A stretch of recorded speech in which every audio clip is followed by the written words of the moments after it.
Rusame reader, Crow Song! And today I will be reading to you from Black Coffee by MysterySaviour. Now, on to Act 1, Chapter 17. Jazza! Stop trying to eat your cousin! Get that damn thing under control! New Zealand cried, holding her kiwi bird to her chest with tears in her eyes. It almost hurt my poor Hinye! Just look at her! She's shaking! She wasn't lying. The fluffy brown kiwi bird cradled in her arms was quivering, eyeing Australia's pet cautiously. The creature Hinye was wary of was a cheerful-looking snake called a coastal taipan, one of the most dangerous snakes in the world, probably the most dangerous. Just moments before, the snake had crawled a bit too close to the flightless, fluffy bird for comfort, showing off its fangs dripping with fatal poison. Australia, completely undeterred by Jazza's deadly nature, hugged her snake, who happily slithered into her hair and flicked its tongue to taste the air. Excuse me? Thing? Jazza isn't a thing. He's a beautiful boy who deserves all the love in the world. He's a venomous snake, Australia. So what? Hinye is a dumb, flightless bird, Australia retorted, stroking Jazza's scales methodically. Plus, he didn't do anything. He wouldn't hurt a fly. New Zealand glared daggers at her, stroking her child as well. Do you not understand what venomous means, you mongrel? As they bickered some more, America stabbed another couple of pancakes on the top of the tall stack in the middle of the table to plop some onto his emptied plate. He added a scoop of ice cream, some freshly chopped fruit, and a drizzle of maple syrup. It annoyed him to have to decorate his pancakes again since he was at his second stack, but it tasted good, so why should it matter? He sliced through the fluffy goodness and scooped it into his mouth, practically melting into a puddle of joy. As usual, Canada had made his infamous pancakes for breakfast, a secret recipe he refused to share with anyone, not even his family. Whenever he made them, he kicked everyone out of the kitchen to keep his secret a secret, and it annoyed their mother to no end. If Canada had the urge to start on his masterpiece, he acted immediately, not taking others' feelings into account, unlike his usual self. America had actually made him a little sign to put on the door for this odd pancake ritual when he was younger. On it was a badly drawn Canada holding a stack of pancakes with a holy light illuminating from them. Under the drawing were the words, "Don't come in, cooking in progress." Since America was a kid when he made it, the spelling was atrocious and the illustration was far from gallery-worthy. But Canada, France, and Britain, the main users of the kitchen, all found it endearing enough to keep around. America slumped in his chair, his eyes staring at the ceiling, his gaze bleary with bliss. God, I missed this, America moaned, inhaling more pancakes, but still savoring the exquisite taste. Canada chuckled, pausing for a swig of maple syrup. What, the bickering or the pancakes? The pancakes, 1,000,000%. America grinned at his brother before swiveling around to face his sisters, who were somehow still arguing. And I wouldn't call it bickering. I prefer the term sibling love. Sibling love my ass, Britton scoffed with an amused twinkle in his eyes. spreading a thin layer of jam onto one of his crumpets, courtesy of France. That, right there, is what happens when you don't just dump criminals into the ocean. "I heard that, old man," Australia grumbled as she pulled out a chair, having returned to the table after agreeing to put Jazza back in his box. Britain raised an eyebrow, a soft smile on his lips. "My point exactly. Watch who you're talking to, criminal scum." America jumped up from his place at the table and cried, "Stop! You violated the law!" Britain furrowed his brow in confusion. New Zealand covered her face in embarrassment from her eldest brother's antics. Canada snickered, and Australia guffawed, smacking the table as she wheezed. America grinned widely at the various reactions from his little outburst and nestled back down into his seat across from Canada, and in between Australia and Britain, who was at the head of the table. France exited the kitchen and shook her head affectionately, kissing America's forehead before she sat down in her own seat at the other end of the table. She had gone into the kitchen to retrieve some chocolate-covered strawberries to accompany her breakfast, and she just about jumped through a roof when America screamed, a classic Skyrim meme. "America, sweetheart," France began gently as she sliced her baguette in front of her. America knew what that tone meant. She needed him to do a favor for her. She always spoke softly when she asked for things from him, knowing that if she didn't, he'd complain everyone's ears off. "We're out of ham." "And kangaroo!" Australia interrupted, dumping a truckload of honey onto her wheat bix, knowing if she didn't, it would taste like a soggy, gross mess. "And kangaroo, do you mind going to the butcher's and getting some?" America finished for her cheerfully. "Sure thing, Mama. Can do." France shared a surprised glance with her husband, whose teacup was hovering just before his face. France giggled and leaned over Australia to pinch her son's cheek, earning annoyed complaints from both her children. "Aww!" Mon bébé a finalement surmonté ses colères. That roughly translates to, "Aw, my baby boy's finally gotten over his tantrums." "Mama, stop!" America groaned once his cheeks started to actually hurt. "Or I'll go back to my old ways." France released him, holding up her hands in self-defense as almost everyone at the table shared a laugh.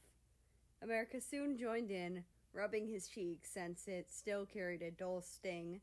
Not that he minded, of course. His mother didn't mean anything by it, and he had a fairly high pain tolerance. The nation smiled as he surveyed his brother, sisters, and parents leaning back in his chair. America finally had his family back, and he didn't think he'd ever need anything else again. Well, maybe one thing.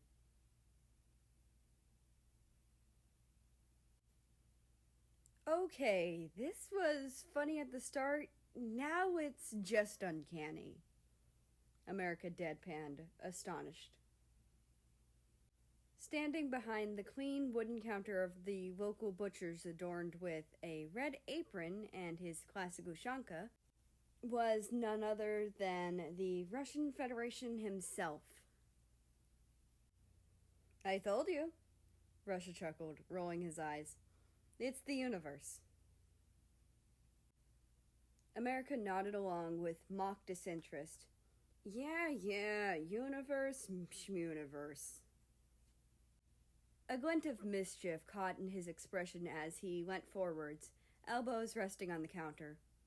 Russia knew that look only spelt bad news.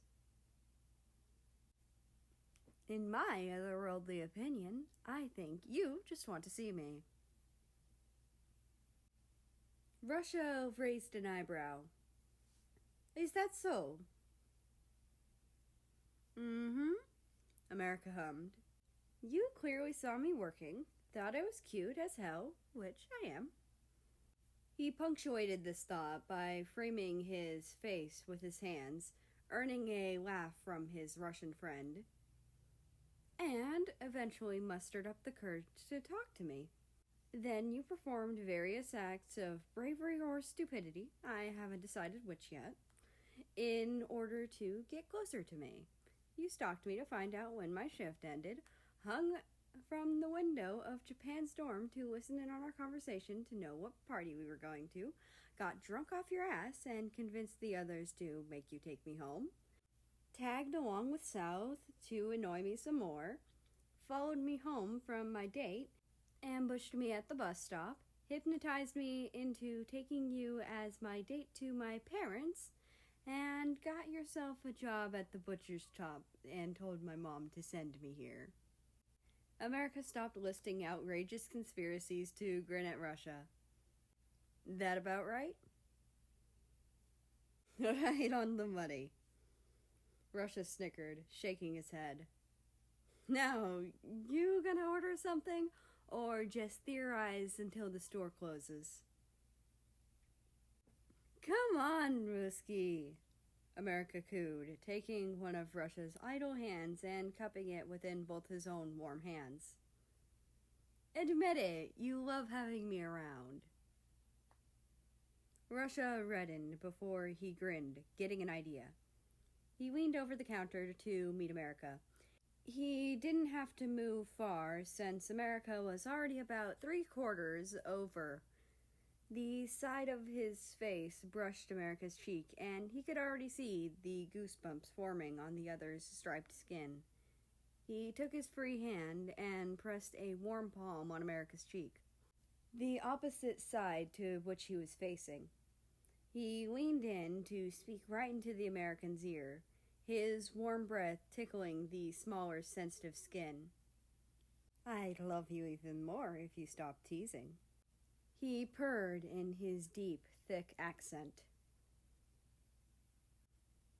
America squeaked and let go of Russia's hand, covering his burning face and trying to sink into the counter. Russia just laughed at his pain as the smaller gay country glared at him, though his death stare was sort of undermined by the dark color of his cheeks. Fuck you! America growled. When? Russia smirked, wiggling his eyebrows. Stop it! Nope, you brought this upon yourself. Russia, are you scaring away our customers again? USSR chuckled, pushing the curtain out of the way as he left the back room and joined his son at the counter. Just catching up with an old friend, Papa. Russia chuckled shyly, scratching the back of his neck. America frowned, looking at his arms and smoothing his face. I don't look that old, do I? You've aged well, USSR nodded at him, holding out his hand. For a 200-year-old dust bucket. America shook Russia's father's hand with a grin, confusing the hell out of Russia. Can't say the same about you, America teased, looking him up and down. Good to see you, old fart. Wish I could say the same. I'm sorry, Russia interrupted. Explain, please? Oh, right. America is an old chum of mine, Soviet elaborated. Again with the old thing? America mumbled with a smile. Remember the Cold War? Yeah, that was this asshole. Okay, no, I didn't start that. You were the one who moved all your shit to Cuba, America corrected. You're just salty 'cause you lost, huh? Don't push it. The Soviet Union narrowed his eyes at his rival, but it was clear that he was fighting away a smile. Right. Well, what did you need, Mary? Mary? USSR echoed, smirking at his son. Russia silenced him with a look that said, "Don't start," causing his father to raise his eyebrows and take a step back. America chuckled, stuffing his hands into his skinny jean pockets. "Just some ham and kangaroo if you have it." "Papa?" Russia called, turning to his father, who was already on his way out the door he came from. USSR just nodded and walked towards the freezer door. "Should be in the storage freezer, Russia. Be careful, though. The lights don't work." Russia paled, staring at the door and fiddling with the skin on his fingers. His father smiled understandingly and put his hand on his son's shoulders. Не волнуйся, ты будешь в порядке. Только пока, Элик. That roughly translates to, "Don't worry, you'll be fine. It's only until the electrician comes in to fix it." Russia only nodded, swallowing hard.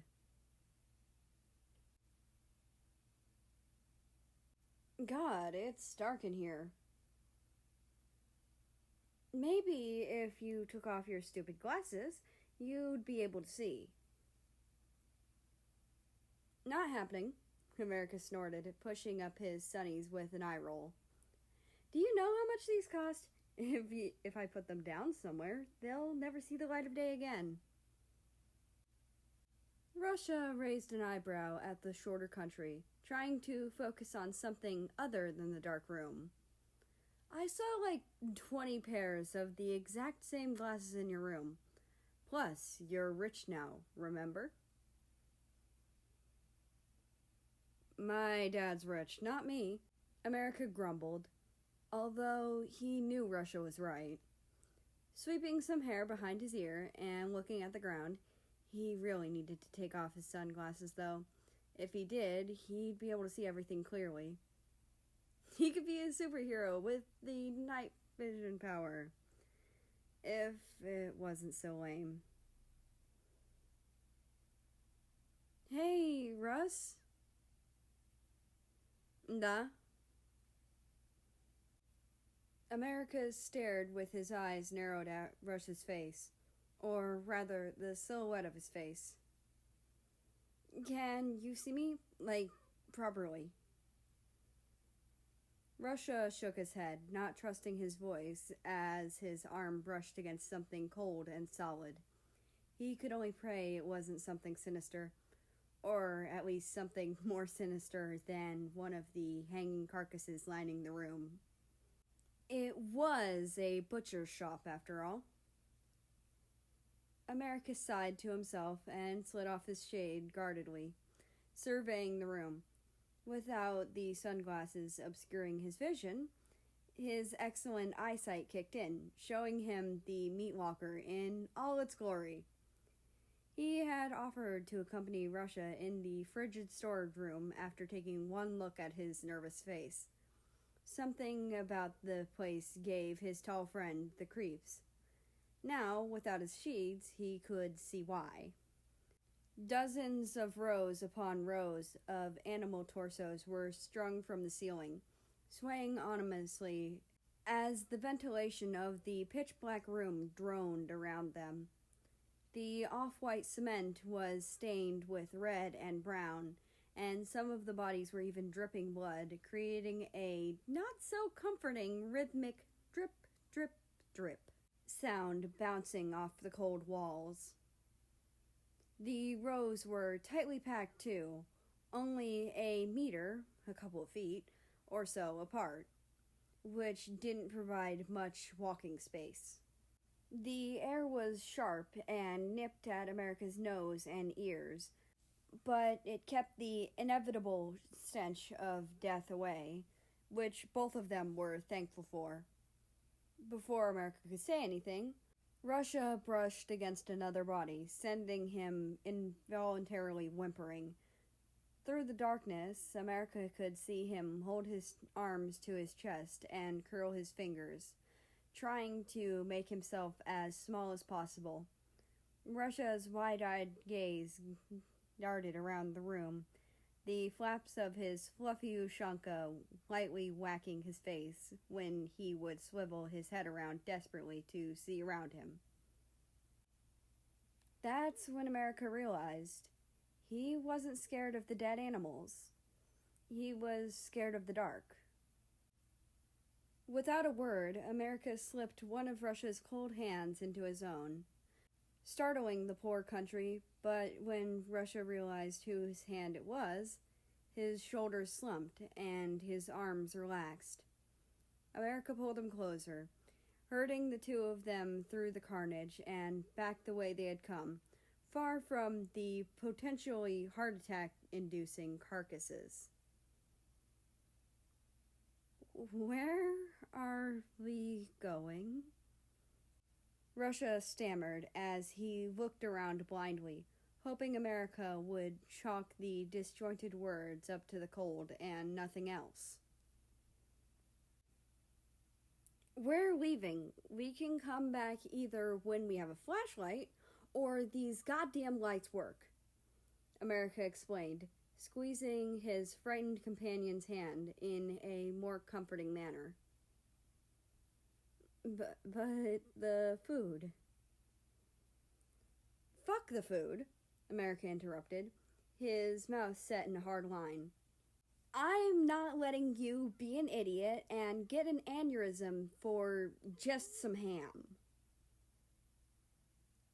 "And kangaroo," Russia added humorlessly. America smiled, but his expression was laced with worry. They reached the freezer door, much to America's relief, and he reached for the large metal handle. "What the?" America blanched, furiously tugging the handle up and down. "Oh, God," Russia whispered, hearing the American struggle with the doorknob. "It's locked." "Of fucking course it is," America seethed, kicking the base of the door and turning to Russia, who was now shaking feverishly and taking short, sharp breaths of hyperventilation. America cursed under his breath and drew the Russian close, lowering them both to the floor and putting his free hand on the other's shoulder to try and calm him. Russia, look at me." Russia lifted his eyes to where America's face must have been, breathing heavily. "Deep breaths, okay? In." They inhaled together, Russia's breath choppy and brisk. "And out." They exhaled. Together, they sat on the freezing cold floor, breathing in and out repeatedly. Russia's breathing slowed to match America's pace, and his body ceased shuddering, sinking into America's warmth. The fog before their mouths mingled in a delicate waltz, warming the other's face. Russia's eyelids slid closed, and he laid his head against the door, his forehead touching America's as his head sunk in. "Thank you," Russia breathed, his body shifting closer to America's warmth, despite his natural cold resistance. America chuckled, brushing some of the hair out of Russia's eyes. Not that it would help him see any better. "Any time, Ruski." How'd you come up with that nickname anyway? Russia asked his comrade, too tired from his exertion to connect the sentence. Although it was only late in the morning, the day had caught up to him, and it was taking a toll on his mind and body. America shrugged, adjusting Russia slightly so that his head was tucked under America's chin. Dunno, just thought of it, I guess. How'd you come up with Mary? Now it was Russia's turn to shrug. Your name is America. You're a merry person, Mary. America snickered, running a hand through Russia's hair, earning himself a pleased rumble from the back of the other's throat. You're a simple man, Russia. Thanks, I guess. Don't mention it. Russia stirred, his legs tangled with America's, and one of his arms around the other's waist. America kept his fingers methodically sifting through Russia's soft mop of hair, massaging his scalp. His other hand was intertwined with Russia's, his thumb slowly tracing shapes into Russia's vermilion skin, just like he had done for America at the party. The star-spangled country began humming under his breath, his angelic voice soothing Russia's mind along with the caressing. Only once Russia's breathing had slowed, assuring America he was sleeping, he began softly singing the lyrics. It starts in my toes, makes me crinkle my nose. Wherever it goes, I always know that you make me smile. Please stay for a while. Just take your time wherever you go. His voice got gradually louder and louder as he sang with more passion, still stroking the country laying against him. The rain is falling on my window pane, but we're still hiding in a safer place.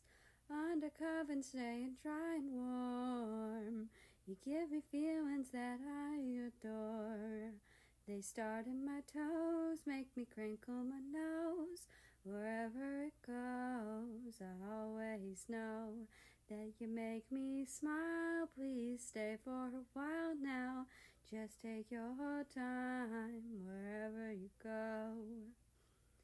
As he reached the next verse, his voice became hushed and sincere, as if what he was singing was something he actually meant, something he wished he could say. But what am I gonna say when you make me feel this way? I just... He sighed and stopped playing with Russia's hair for a split second to wipe his eyes. Leaning his head on the frosty door, he decided to skip the chorus and fast forward to the next verse as he returned to absent-mindedly kneading Russia's hairs with his fingers. I've been asleep for a while now. You tuck me in just like a child now.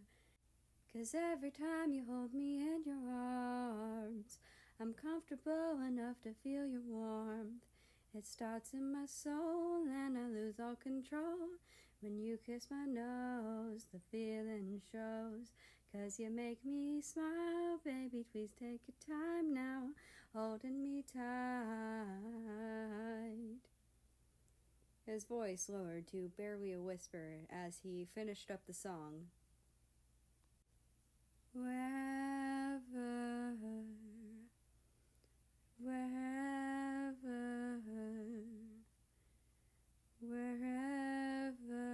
you go.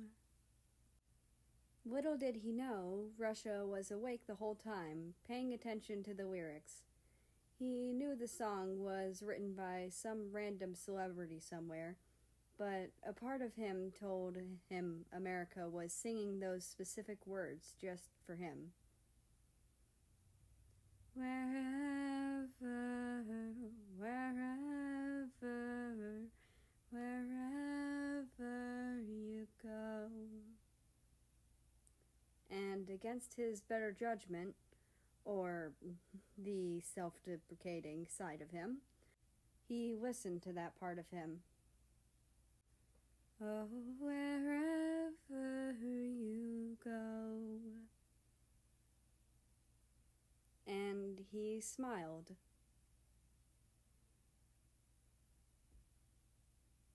And that's the end of this chapter. I hope you enjoyed it. Anyway, that being said, I hope you have a nice of your day, night, or whatever it is for you. Just enjoy your time. And I will see you tomorrow.